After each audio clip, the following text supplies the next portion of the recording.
రాపూరు మండలంలోని షాదీమంజిల్లో పదవీ విరమణ పొందిన ఉపాధ్యాయురాలు లక్ష్మికి ఆత్మీయ వీడ్కోలు సభను ఘనంగా నిర్వహించారు. ఆమెతో కలిసి పనిచేసిన ఉపాధ్యాయులు ఆమె వద్ద విద్యాభ్యాసం చేసి పూర్వ విద్యార్థులు బంధుమిత్రులు పెద్ద సంఖ్యలో హాజరై శాలువాలు కప్పి ఘనంగా సన్మానించారు. 34 సంవత్సరాల పాటు ఉపాధ్యాయ వృత్తిలో విశిష్ట సేవలు అందించిన లక్ష్మీ సేవలను ఈ సందర్భంగా పలువురు కొనియాడారు. నెల్లూరు జిల్లా ఎంఈఓ సుధీర్ బాబు, రాపూరు మండల ఎంఈఓ శ్రీనివాసులు, ఎంఈఓ2 జిలానీ భాష మాట్లాడుతూ ఉపాధ్యాయురాలు లక్ష్మి విద్యార్థుల భవిష్యత్తు కోసం చేసిన కృషి చిరస్మరణీయమని ప్రశంసించారు. ఈ కార్యక్రమంలో లక్ష్మి వద్ద విద్యాభ్యాసం చేసిన పూర్వ విద్యార్థులు తమ గురువులపై ఉన్న అభిమానాన్ని వ్యక్తం చేశారు. పురోహితుడు రాము దివ్య ఆశీర్వచనాలందించగా బంధువులు, సహచర ఉపాధ్యాయులు, పూర్వ విద్యార్థుల సమక్షంలో పదవీ విరమణ ఆత్మీయ సభ ఆనందోత్సాహాల మధ్య ఘనంగా జరిగింది.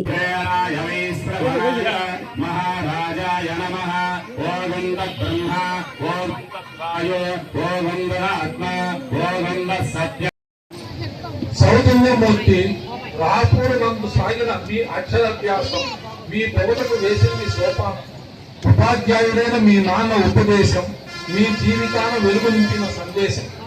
విశ్వోదయ కళాశాల వెంకటగిరి నందు పట్టభద్రులై గట్టి పట్టు సాధించి ఉపాధ్యాయ వృత్తిలో ప్రవేశించి స్పెషల్ ఉపాధ్యాయురాలిగా గోనుపల్లి ప్రాథమిక పాఠశాలలో పేద విద్యార్థులను గుర్తించి ప్రేమతో అప్పులు చేర్చుకుని ఆదరించిన తీరు ప్రశంసనీయం, ఆదర్శనీయం. ఎన్నో పాఠశాలలో పనిచేసి ఉత్తమ విద్యార్థులుగా తీర్చిదిద్దిన మీ కృషి అద్వితీయం. సహనశీల్ ఆటుపోటులకు నిలయమైన జీవన సాగరాన్ని మనోనిబ్బరముతో, ప్రజ్ఞతో, అవలోకతో ఈగిన మీ వ్యక్తిత్వం అపురూపం. విజ్ఞాన కని నిరంతర జిజ్ఞాసయే ఉత్తమ ఉపాధ్యాయ లక్షణం. నేర్చినది చాలదని తృప్తి చెందక నిరంతర కృత్యాతాలతో మీరు గావించిన బోధన, చేయించిన సాధన విద్యార్థుల జీవితాలలో వెలుగు రూపులు నింపాయి. ఇది ఈ మండలం జిల్లా కేంద్రానికి దూరంగా ఉంటుందే గాని ఆత్మీయతకి, ప్రశాంతతకి మారుపేరుగా ఉంటుంది. అంత దూరం నుంచి ఇక్కడికి వచ్చినటువంటి ఉపాధ్యాయులు మరలా ఇక్కడ నుంచి ట్రాన్స్ఫర్ మీద ఈ మండలం వదిలేళ్తున్నారంటే ఇక్కడ ఉన్నటువంటి ఉపాధ్యాయుల ఆత్మీయతకి వాళ్ళు ఖచ్చితంగా కళ్ళ వెంట కన్నీళ్లు పెట్టుకుని వెళ్తారు, వదలలేక. నేను ఎక్కడ ఉండేవాడిని, ఎలా ఉండేవాడిను, కానీ అంటే విధానంలో ముఖ్యంగా ఒత్తులు పొరుగులు చాలా అవసరం ఉంటాయి. అవన్నీ కూడా నాకు దగ్గర నుండి ఎలా పలకాలి, ఎలా ఉచ్చరించాలి అవన్నీ కూడా నేర్పించి ఒక వార్తాన్ని నాకు ఇవ్వగలిగారంటే సారు మేడం గారు వాళ్ళ కృషి చాలా ఉంది దాంట్లో. కాబట్టి వాళ్ళకి జీవితాంతం కూడా రుణపడి ఉంటారు. ఇక్కడ స్థానికంగా ఉండేవాళ్ళు లేదా దూరం నుంచి పక్కన నుంచి వచ్చే వాళ్ళు అందరూ కూడా స్థానికంగా ఉండే వాళ్ళలో మేడం వాళ్ళు, లక్ష్మీప్రసన్న మేడం వాళ్ళు, సంపూర్ణం మేడం వాళ్ళు, విజయలక్ష్మి మేడం వాళ్ళు, ఇప్పుడున్నటువంటి సీనియర్స్ సంపూర్ణం మేడం ఈ మధ్య వాళ్ళకి పుస్తకాలు తీసేయటం, వాళ్ళకి ఫ్రీగా చదువులు చెప్పించటం లాంటి కార్యక్రమాలు చేసి ఇంకా మంచి పేరు తెచ్చుకుంటారని ఈ అవకాశం ఇచ్చిన అందరికీ నా ధన్యవాదాలు నేను భావిస్తున్నాను.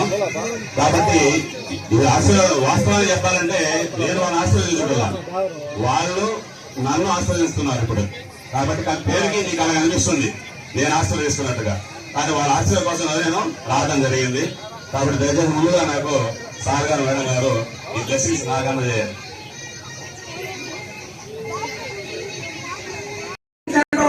వృత్తిపరమైనటువంటి శత్రుత్వం ఉంది అంటే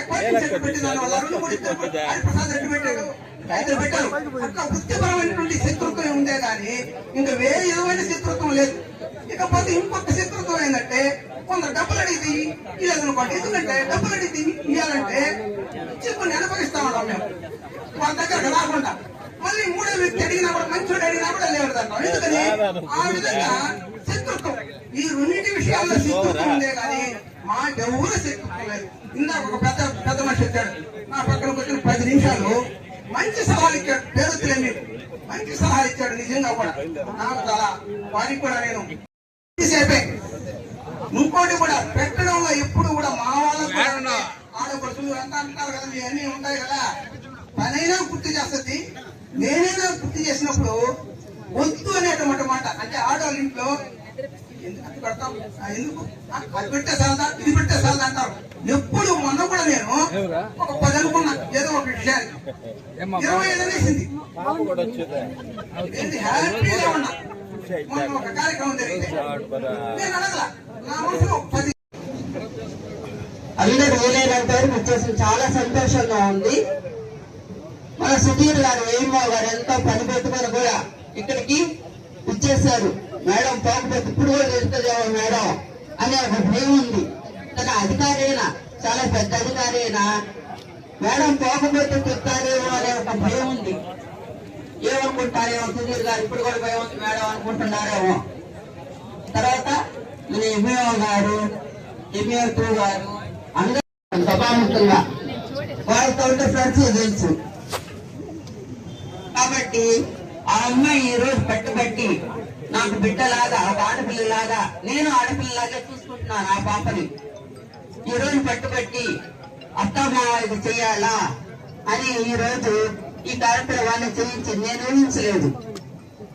కాబట్టి ప్రతి ఒక్కరికి, ఇక్కడ వచ్చిన ప్రతి ఒక్కరికి నా మీద నేను ఎంతో కృతజ్ఞతలు తెలియజేస్తూ ఈ రోజు ఈ అవకాశాన్ని ఇచ్చినందుకు ఎంతో ఇంకా ఉన్నారు కాబట్టి నేను మైక్ పెట్టుకొని సభను తెలియకూడదు. కాబట్టి ఇంతతో అందరికీ అభినందనలు ముగిస్తున్నాను. Please subscribe SS News AP.